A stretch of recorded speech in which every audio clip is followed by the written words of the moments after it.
Welcome to our Equity Through Art series in partnership with San Mateo County Libraries and the BHRS Office of Diversity and Equity.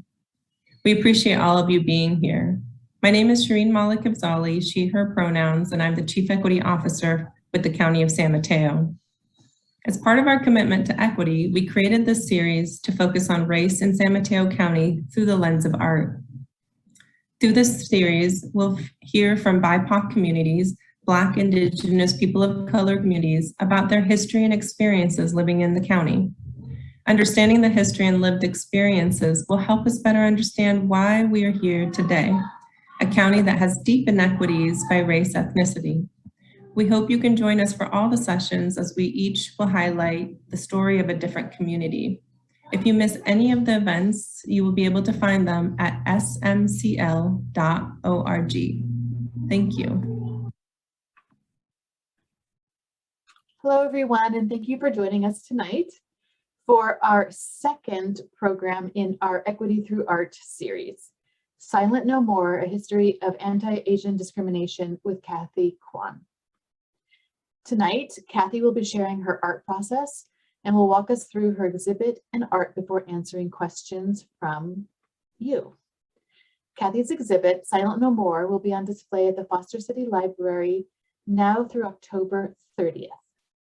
The Foster City Library is open 10 a.m. to 8 p.m. Monday and Tuesday, 10 a.m. to 5 p.m. Wednesday through Saturday. I hope you will visit the library to experience Cathy's art firsthand.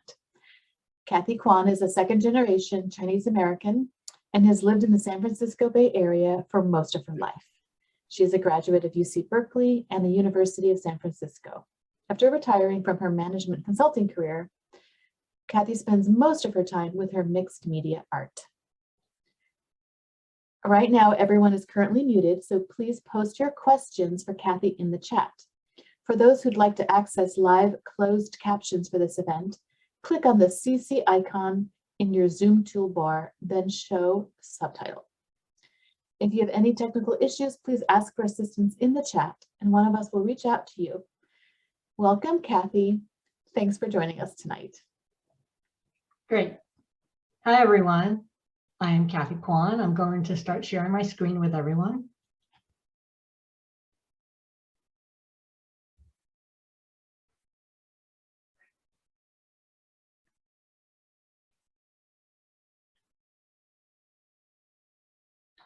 Okay.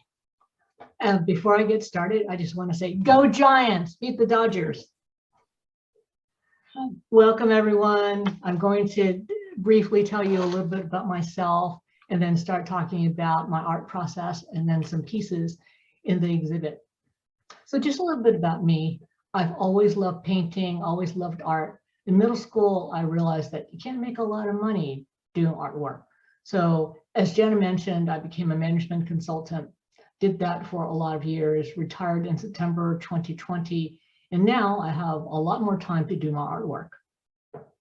About 10 years ago, I actually took a collage class at the College of San Mateo. It was a 2 Saturday afternoon class, and I just had a lot of fun just learning how to do collage. And I just felt like the creativity just was flowing out of me. I made 2 collages in a very short amount of time. Well, my classmates, I could see, were just really struggling. They really just didn't know what to do. This is actually my first collage piece of that class. I saw this graphic of this Chinese woman, and in my imagination for this collage, it was she wandered into town, she lost a wager, playing mahjong, and she became a prostitute unwittingly. A lot of people ask me how I get started with my collage work, how I get my ideas. Well, my creativity is often prompted by something that I read or see that provokes some negative reaction in me. It could be anger, I could be disappointed, sad, or disgusted. It's often an injustice in the world, past or present. I feel like my art is a way of shouting out to the world that learn from the mistakes that we've made and be a change agent. If anything, my art's mission is to actually bring awareness to injustices in this world. There's no shortage of injustices in the world, and so therefore, I never run out of ideas. My artwork, as you will see soon, is not necessarily lighthearted. It's usually pretty provocative though, so I hope that you actually will be thinking about what's going on as I show you my art. Once I get an idea for the art that I want to create, an injustice or a problem, I do a lot of research. So Google is my friend, and what I'm doing is trying to pick up facts, images, and so forth that will help me with my artwork. As I'm picking up these facts and images, I'm starting to visualize what my collage is going to look like. Once in a while, I'll sketch, but not always. Once I have that vision, I'll start gathering my materials. So these materials, as you see here, this is actually real materials from my workshop. It could be pieces of paper, things from nature. You can see some leaves, some pine cones, bird feather, postcards, images from newspapers, and so forth. So what's really wonderful is that I have these drawers and files with a lot of different collected objects.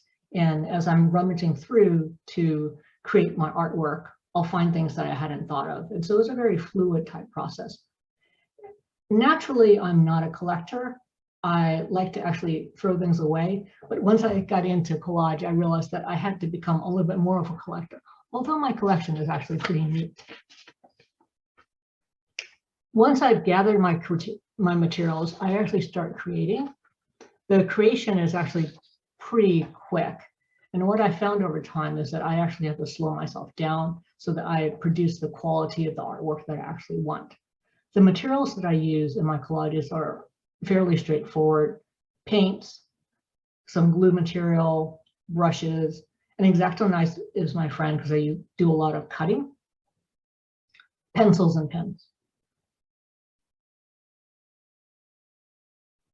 I talked about my artwork calling out a lot of injustices. This is an example of a collage that I made that's not related to Asians or anything about anti-Asian discrimination.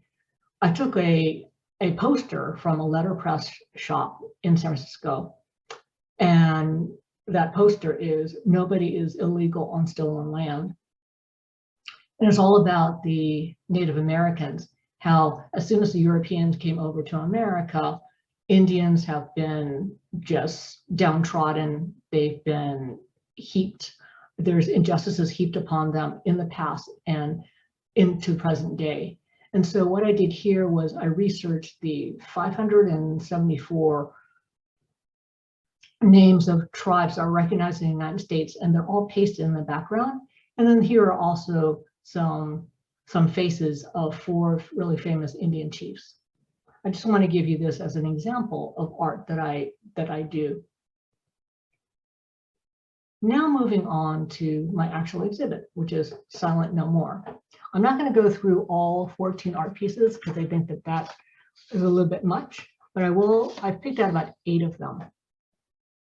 When my grandparents immigrated to the United States in the late 1930s, my mom came over when she was 4.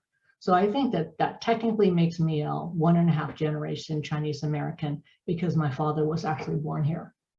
Like a lot of Asian Americans, I wasn't particularly proud of being Asian or Chinese when I was growing up because I was a minority. I was seen as other. But as I matured and grew, I became much more proud of my culture and of my heritage. About 16 years ago, my husband and I were looking for our first home, Mid-Peninsula, San Francisco Bay Area. And what was really shocking to me was as we were thinking of purchasing various pieces of property, we were reading through the real estate covenants and struck out, but clearly there in black and white, was sentences that said that Mongoloids and Orientals were prohibited from owning property in these particular communities. That was just shocking to me. And that prompted me to start doing research into anti-Asian discrimination in the United States. I created my first collage around anti-Asian discrimination probably about 4 to 5 years ago, and I've been doing some periodically ever since. Then with the advent of COVID 2020, you know that anti-Asian hate has been on the rise. And so I decided that it was time for me to show this artwork. And that's why I call it Silent No More. It's to raise awareness of the anti-Asian discrimination in the United States. I want to make sure that before I start showing you my artwork that you know that this is not a comprehensive look at all Asian American discrimination, because I'm mainly focused on the Chinese American journey, and I touch a little bit upon the Japanese American journey as well. But there's lots of other Asian ethnicities, Filipino, Thai, Vietnamese, Hmong, all the Southeast Asians, people from Pacific Islanders, and I'm not touching any of that. So it's not comprehensive. This piece actually opens up my exhibit, and I call it Working on the Railroad. The US railroad companies actually recruited Chinese to come over to help with the transcontinental railroad. The work was hard and dangerous. White laborers did not want to risk their lives blasting mountainsides with dynamite. Now, after the railroad was completed in 1869, Chinese laborers then moved into other industries, manufacturing and mining. And at that point, the tide really turned because white laborers started to see them as competition and started really making a ruckus. There was a lot of anti-Chinese sentiment. As a result, the Chinese Exclusion Act of 1882 was signed into law by President Grover Cleveland.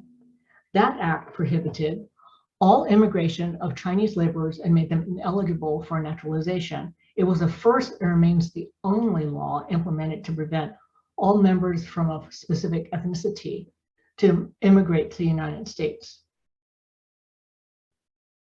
As you can see, there was a lot of anti-Asian propaganda in the papers, and also just posters. You can see here, you see a Chinese figure, as an octopus, and there's various labels here that they bring immorality, opium, etc.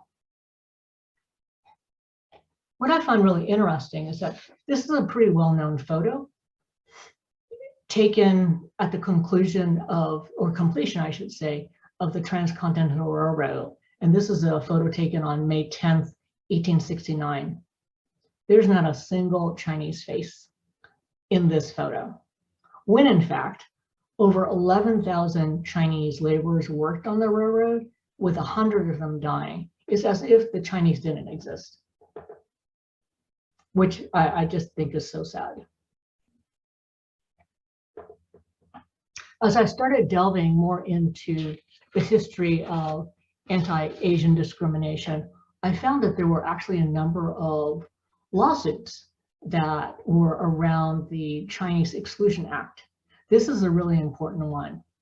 Wong Kim Ark was born in 1873 in San Francisco. He then went on a trip to China, and when he tried to come back, he was denied re-entry because of the Chinese Exclusion Act. They saw him as an immigrant. Well, he fought and said the government did not have a right to prevent him from coming back into the country because he was actually born here. And surprisingly, the Supreme Court agreed with him. They cited the 14th Amendment, which grants citizenship to all persons born or naturalized in the United States. This ruling was a historical precedent for a number of cases that have come up for people of various races who had been trying to immigrate to the United States. I also found that there were 5 other cases between 1884 and 1905 that went all the way up to the Supreme Court. But unfortunately, only one of those cases found for the plaintiffs. So clearly the laws of the land were still stacked against the Chinese. some of you may actually be aware that when Chinese men came over to the United States, they often wore a hairstyle with the single braid, which they call it a queue.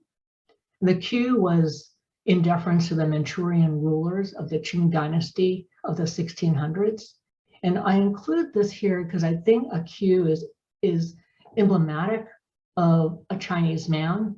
By the way, this is not real hair, it's synthetic hair. This entire collage is actually an homage to the detention center on Angel Island. From 1910 to 1940, thousands of immigrants from Asian countries flowed through that immigration center. The majority of them were Chinese. Detention was often between a couple of weeks to several months. While people waited, there were often poems of despair that were carved into the walls of the wooden barracks. You can see some of those carvings right here in the upper right-hand corner. And I would highly recommend you guys go to Angel Island. They have a wonderful museum built around the barracks of the detention center that have been recreated and restored. And one can just learn so much. If you haven't been there, it's a great trip.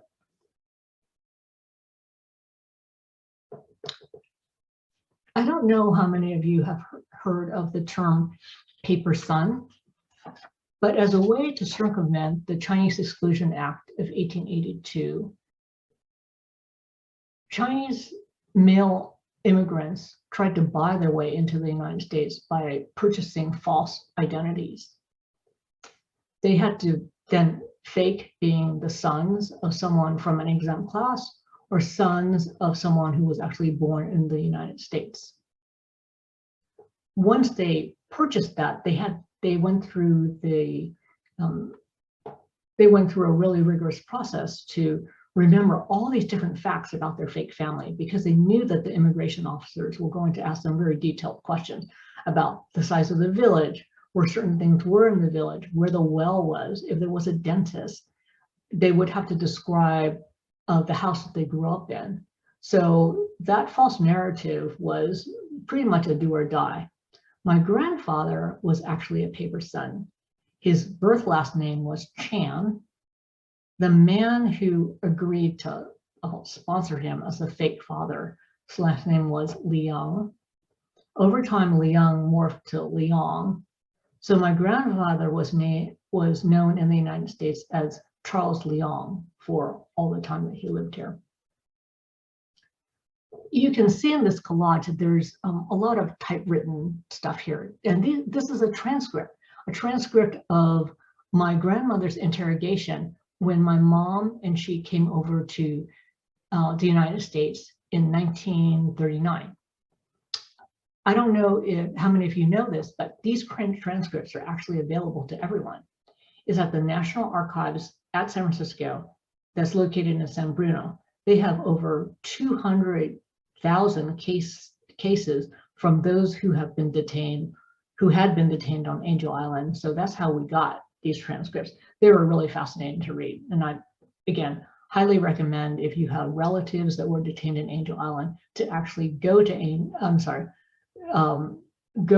the archives or actually request them. I think you can do it online in San Bruno. This is one of my favorite collages. It's a tribute to my mom. And my mom's actually on the Zoom call tonight. But when she came over, or prior to her coming over, my grandparents had heard a rumor that it was really easier to bring over a son than a daughter. Son or boys always being favored because they were more productive and girls just would stay home. But anyway, you can see that what they did was they took some photos of my mom from really early toddler to the time that she was maybe 4 or 5.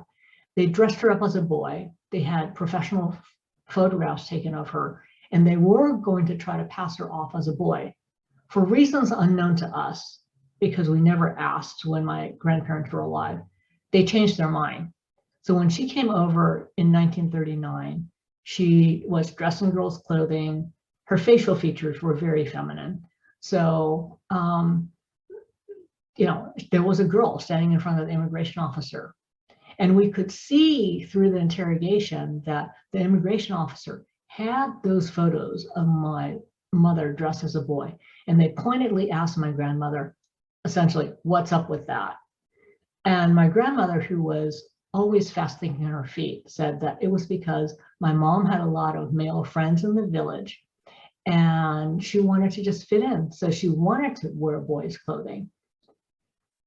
That was not the only thing that won the immigration officer over. They took a close look at the photos of my mom as a boy and of her standing right in front of them and determined that the earlobes on the old photos of her as a boy and the kid standing right in front of them had exactly the same earlobes. So they figured that this child is one and the same and that my grandparents were not trying to pull anything over on them.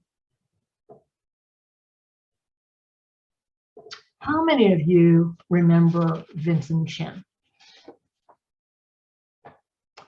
In the 1980s, the US auto industry was threatened by Japanese competitors for the first time, and they laid off a number of their employees. It was amidst this environment in 1982 that Vincent Chen, he was a Chinese American draftsman, not at all associated with the auto industry, was celebrating in a bachelor party, his own bachelor party, a strip club.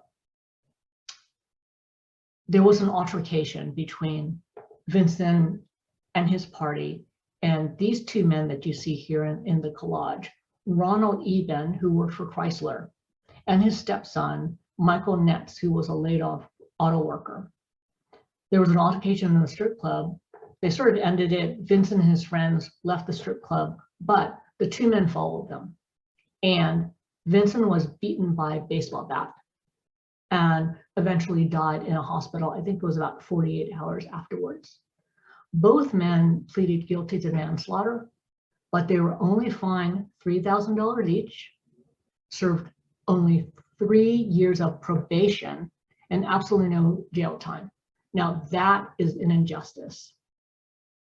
The judge who was presiding over the trial, Judge Charles Kaufman, said that these weren't the kind of men that you sent to jail. You don't make the punishment fit the crime, you make the punishment fit the criminal. That actually led to the first time that Asian Americans actually felt like they needed to be activists and that this was wrong. That started the whole Asian American movement and started to have classes about Asian American history and so forth in many of the colleges.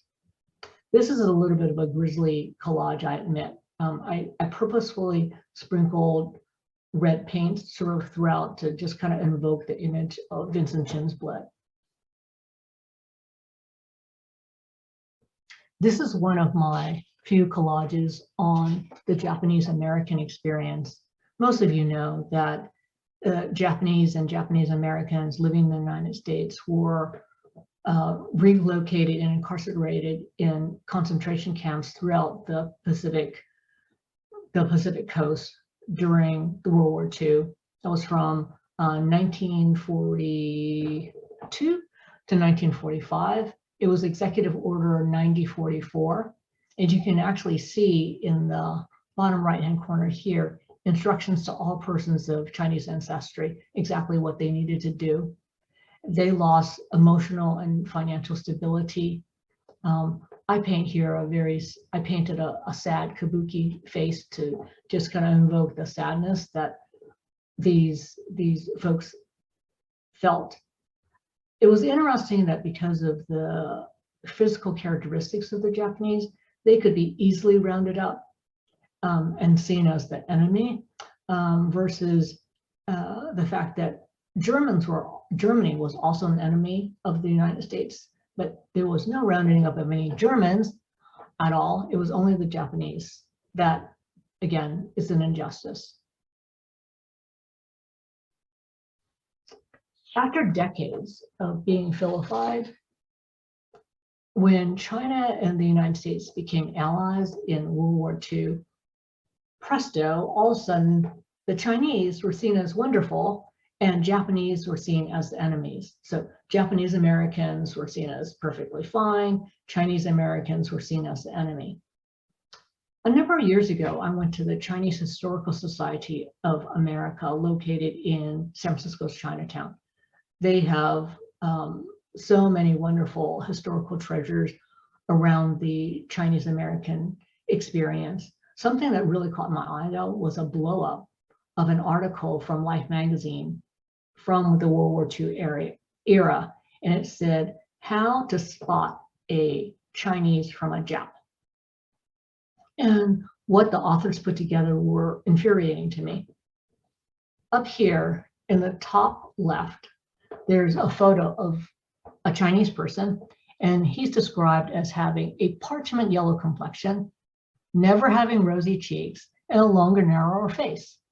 Now contrast that with the Japanese person down here, who is depicted as having an earthy yellow complexion, sometimes having rosy cheeks, and a broad, shorter face. That's laughable, right? In terms of how to tell a Japanese from a Chinese, but that's the type of prejudice that was going on during World War II. In my collage, I have pasted on the left-hand side all the propaganda that was heaped against the Chinese during the 1800s and 1900s. And then all the propaganda that was heaped upon the Japanese during World War II. I call this collage a puppet master because I feel that the United States government was a great puppet master who was manipulating the Chinese and Japanese as they wish.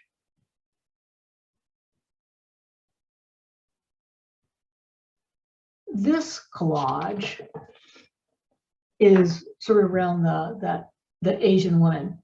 The Page Act of 1875 was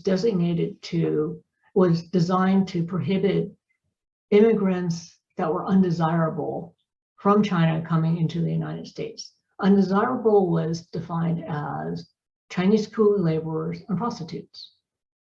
What the Page Act actually was trying to do, though, was prohibit Chinese women from coming into the United States because they wanted to make sure that the population of Chinese Americans didn't grow. From that Page Act, kind of the characterization of Chinese women as being promiscuous and as prostitutes kind of propagated, and that ended up being, across all Asian women. And they kind of morphed into Asian women being sort of objects of desire, seen as, very weak and submissive. And you can witness this through projections on Broadway and in Hollywood. Miss Saigon, Madame Butterfly, The World of Susie Wong, Memoirs of a Geisha, all play into this image of weak Asian women, sometimes of ill repute.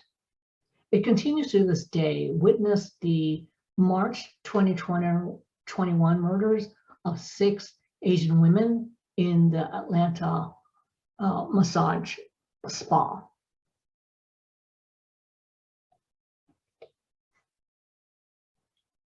Sadly, racism never ends. You saw through the beginning of my pieces, the racism started in the 1800s. It's continuing to this day. It's so sad to say that in 2020 with COVID, that anti-Asian hate crime is actually on the rise. In this assemblage, what I've done is I've taken old newspapers and interspersed it with headlines from 2020, just showing that racism doesn't end. Things like anti-Asian xenophobia, there's violence and hatred. Little microaggressions like, where are you really from? Or go back to your own country are still too rampant. It's really unfortunate. I think the saving grace about all of this, though, the anti-Asian hate, is that it has actually increased the activism around the Asian American Pacific Islander community. There are lots of organizations now that are tracking anti-Asian hate. There's a lot more activism, which I think is a good thing. I hope that you've learned a little bit more about the history of anti-Asian discrimination in the United States through my art pieces, as Raquel and Jenna and Nicole were actually saying, you can see my art live at the Foster City Library. And then in November, I'll be moving this exhibit to the Foster City Library. I'm sorry, not Foster City, to the Fremont Library. I'll be showing the exhibit in the Fremont Library in November. Now, I love to take any questions that the audience might have. Thank you, Cathy. It's really moving. I really appreciate your artistry, your skill, the sentiment that you are expressing in your works. I want to just encourage everyone, if you can, to visit the Foster City Library to see these pieces in person. So now it's time for Q&A for Cathy. So if you have a question for her, please go ahead and drop your question into the chat. And I will be checking it. But I'll start with my own question. So you talked a bit about your inspiration for these works.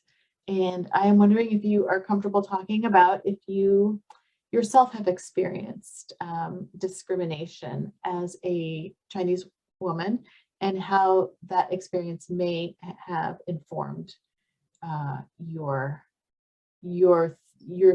thematic work. Yeah, so I was born and raised in San Francisco, so I've been in the San Francisco area the majority of my life.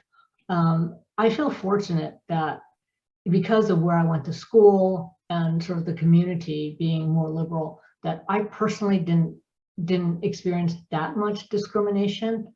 I had a couple of incidences where, yeah, people called me names and so forth, but I would say that it's probably less than one handful. I have experienced a number of microaggressions though. You know, people would ask me like, where are you from? And I would say San Francisco. And they would say, but where are you really from? I would say, San Francisco, I was born at Children's Hospital. It's like, what else do you really need to know? I do know though, I have other Asian friends that have faced a lot more discrimination, even though they were, you know, also raised in San Francisco. I know my own sister has faced a lot more discrimination than I have. And my mom and dad have told me about stories where they faced discrimination when they were trying to actually find their first apartment as a married couple.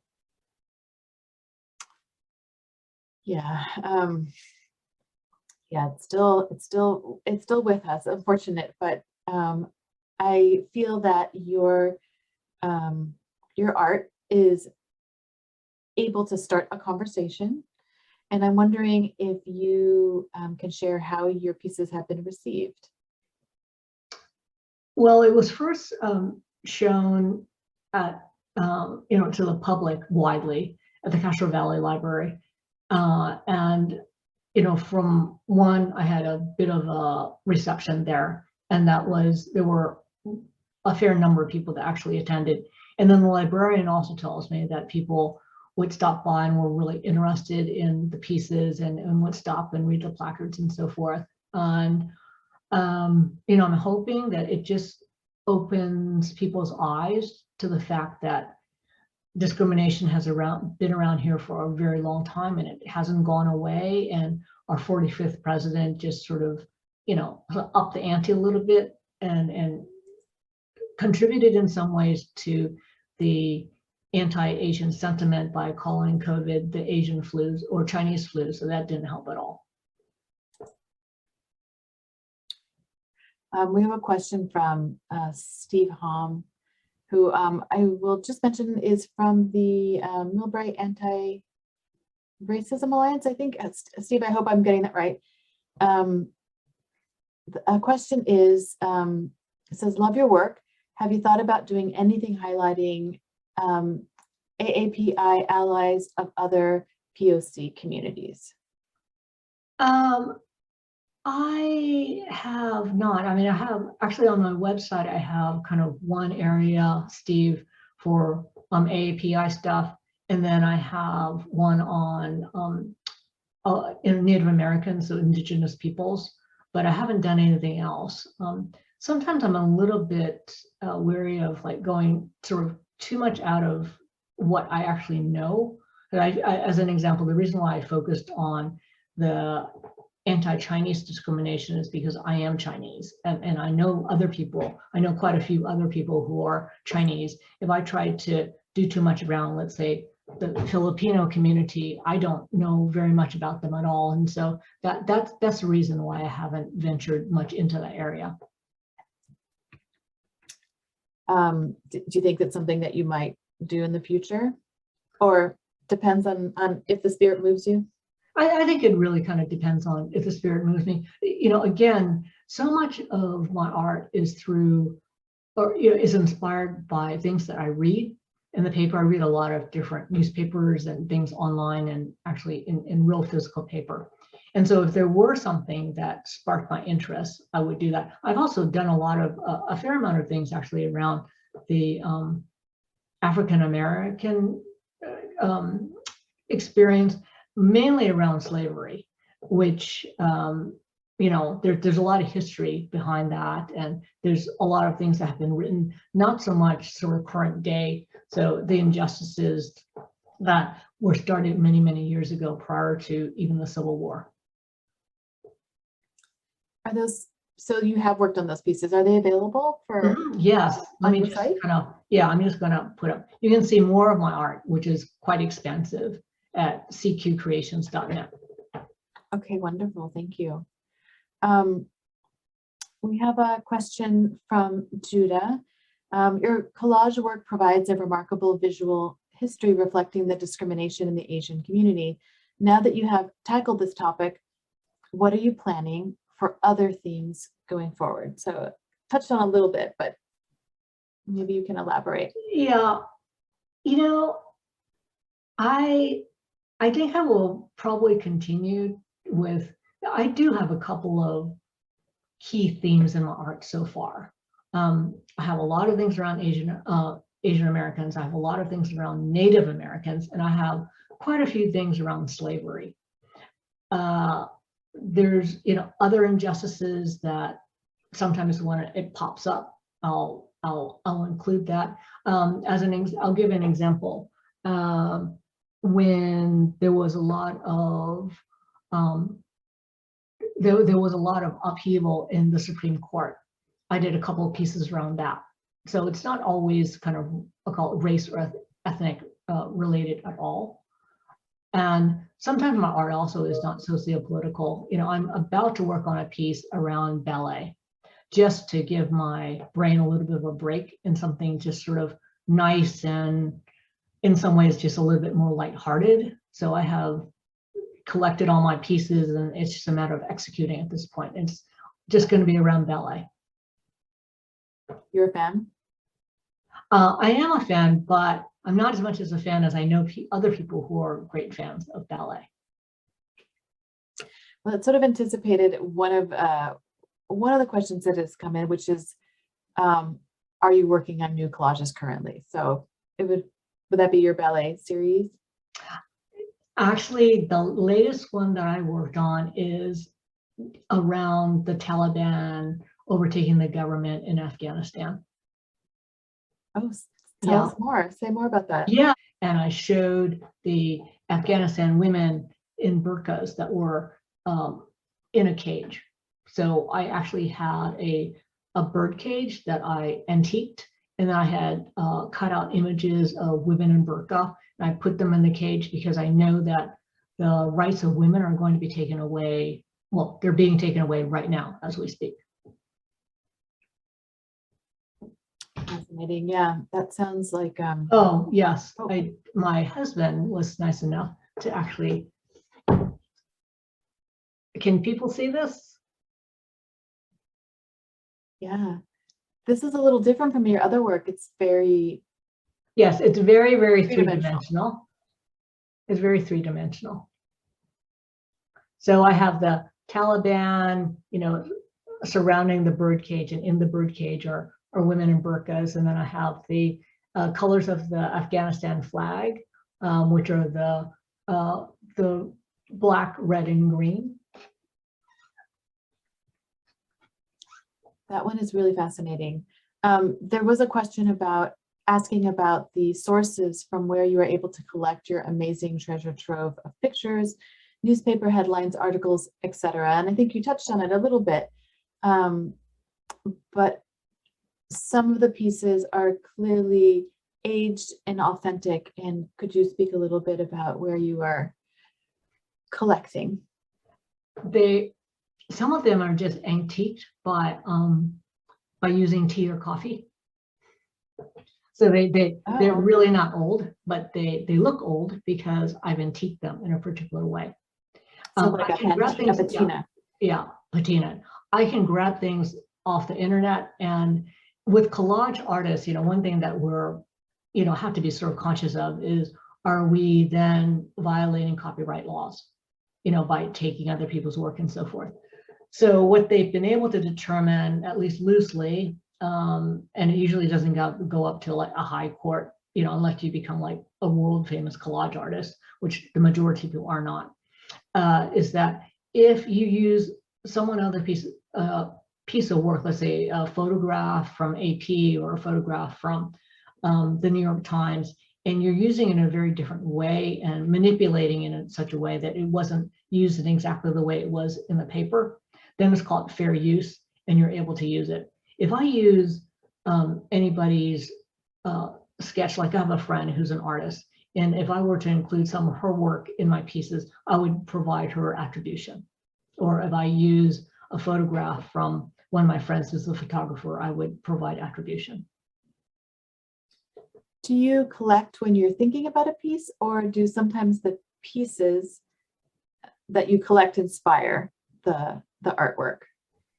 Both. It depends. Sometimes if I'm sort of out of ideas, what I'll do is I'll just go into my studio, which is actually in my garage, and I'll rummage through I have kind of accordion files and drawers and stuff, and I'll just kind of flip through postcards and images and stuff that I've collected, and I'll discover something that I want to put together. Oh, this is a really cool image, and then I can combine it with this other thing, and that can be sometimes fun too. So it's not always just something that I've read or seen.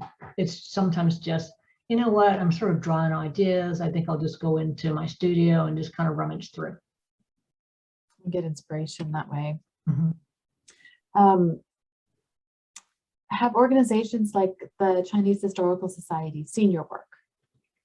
I am trying to get into the Chinese Historical Society. I've actually reached out to them. They said that they're closed right now, but if anybody has contacts there, I would love an introduction. Where are they located? They are located in San Francisco, Chinatown. Oh, it looks like. Yes, my friend Sabrina G says that we will hook you up. Thank you, Sabrina. When your work is displayed, are there lengthy descriptions for the viewer? I would not call them lengthy descriptions, but there are a couple of paragraphs in front of each of the collages so that you don't have to figure out what it is that you're looking at. Yes. Mm-hmm. Given the current sentiment and anti-Asian slurs, do you have a sense that the awakening and surfacing of this potentially leading to more support from the community from others who weren't necessarily aware that this is happening? I say this in deference to your work that has helped to enlighten us. Yes, I definitely believe that the conversation that's going on right now across a number of organizations around AAPI and kind of stop AAPI hate has raised awareness. And I think there's been a lot of discussion also around, being the mono minority and how, people were not even aware that we had any discrimination against us because we were so well integrated and, we're upper middle class and so forth. What they forget though, is that there's a whole lot of Asian Americans that are living at or below the poverty level right here in the Bay Area. But people only hear about, Jerry Yang, who's the founder of Yahoo, and he, donates like millions of dollars to the Asian Art Museum, et cetera. And there's the doctors and so forth, and everyone thinks that all Asian Americans are extremely successful on making over 6 figures, and that's just simply not true. There's a couple of comments in the chat referencing an article in the San Francisco Chronicle about this, or I haven't read it, but the origins of source of violence of The perpetrators, something like that. I'm wondering if you have any by Justin Phillips, that came out on Sunday in the. I didn't read it, but there's a little bit of chat about that. And just if you had any thoughts. Yeah, I think the article was written by one of their African American columnists. He writes regularly for the San Francisco Chronicle Sunday paper, and his thought in his article last Sunday was that a lot of people are left with the impression that the people committing anti-Asian crimes right now, particularly in the Bay Area, are by people of color. And he cites a number of different studies that have shown that it's not by people of color, it's especially not by Blacks in particular, but it's by white people. And that he cites a number of different studies that have shown that it's really white people that are perpetuating a lot of these crimes, and it goes way back even to current day. But unfortunately, we're often left with the impression that it's people of color that are attacking, the elderly senior citizens in Oakland Chinatown, and the person waiting for the bus in the San Francisco Financial District and so forth. And so while some of those crimes may be people of color, the majority of the crimes, he says, has been from white perpetrators. So it looks at data. Mm-hmm. So Cathy, we have about 10 minutes left, and I'm just checking to see if we have further questions. Is there anything else that you would like to share with our audience tonight? I just hope that they have learned maybe 1 or 2 facts that they can use to share with other friends and family, so that, I think my whole mission is just to increase awareness. I don't try to pass myself off as a scholar or an academic that knows everything about, anti-Asian discrimination in the United States, but, through my little reading, it actually has enlightened me, and I'm hoping that just whatever I've shared with the audience tonight that has enlightened them, even with, 1 or 2 facts, is great.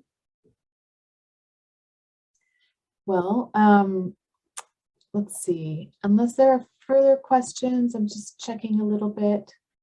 Oh, I do want to say, I have one more plug. If anybody has any contacts with museums that you think might be interested in my work, please pass them my way. Let's see, I'm trying to figure out the easiest way to do it. If you listen carefully, you can get my Gmail. So it's cqcreationsart@gmail.com. You could probably type it into the chat. If you I could. Oh my goodness. Yes. How about that? Yeah. We'll do that.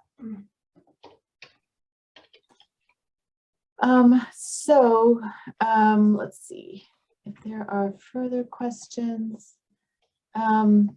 There was one comment which I wanted to share. I just thought it was interesting, is that there's someone in the audience tonight who has a personal connection to the family of Vincent Chen,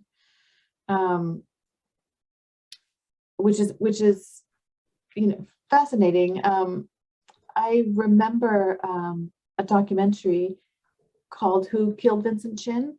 Yes, and, yes, I saw right. that. Mm-hmm. It's not available in our library system, but I just did a quick search a few moments ago, and it appears that it's available through Link Plus. I couldn't confirm it, but it looked like it. So Cathy, have you seen that one? Was that part of your research? Yeah, I mean, I've seen it before. there was something recently, I think on PBS, by a relative of Vincent Chen's. And I don't know if it was that same documentary or another, but it was fairly recent. Recently it came out, it was new.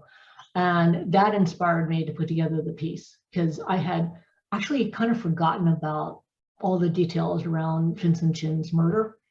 But once I saw the documentaries, oh my gosh, it's horrific. And the fact that the men ended up not serving any type of jail time. They actually went into a civil suit, and they had to, they won, or rather, Vincent Chen's family won the civil suit. But the way that the two defendants got away with it is that they couldn't place a lien on their wages because they were unemployed for the rest of their lives. So therefore, there was nothing to extract. So that was just, just kind of a further injustice. Vincent Chen's mother was so distraught by all this, she ended up moving back to China. Yeah, no, it was just horrible. I remember it as well. And sort of the Chronicle story that we just talked about, and sort of there's some pitting of people, different people, groups of color against each other. I remember the Vincent Chen story had this overlay of kind of similar, but kind of working class people pitted against each other in yeah. I mean, the fact was that he was a Chinese American. He was not Japanese, but I think that to these men, it didn't really matter. He looked Asian, and that was good enough for them.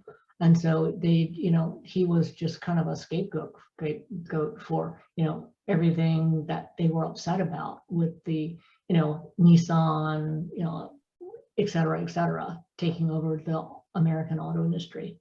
And his mom was, she definitely was an immigrant. She hardly spoke any English, but I thought that she was a really courageous woman, because she actually went sort of on a speaking tour with, her English as a second language, in which she was trying to make a case. Cathy, thank you so much. Your artwork is inspiring, and it really does help start a conversation.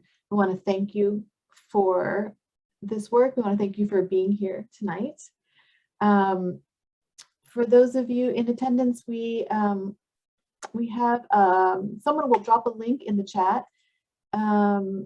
It's called Rate This Event, and we just want to hear from you.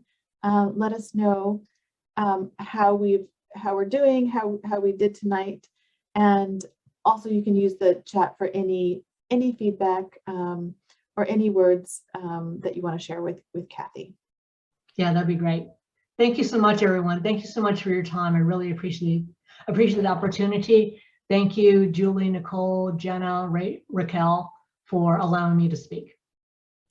So we did record tonight's session, and it will be made available after tonight, probably within a day or two. We'll email it to everyone who registered, and it will also appear on our YouTube channel, our San Mateo County Library's YouTube channel afterwards. I want to say hello to all my friends and family. Love you guys. Love you guys. With that, we're just a couple of minutes early. It's 7:56, but I think that we will say goodnight. Goodbye. Good night, everyone. Go Giants. I don't know what the score is. Don't tell me yet. See you later. Bye-bye. Good night, everybody.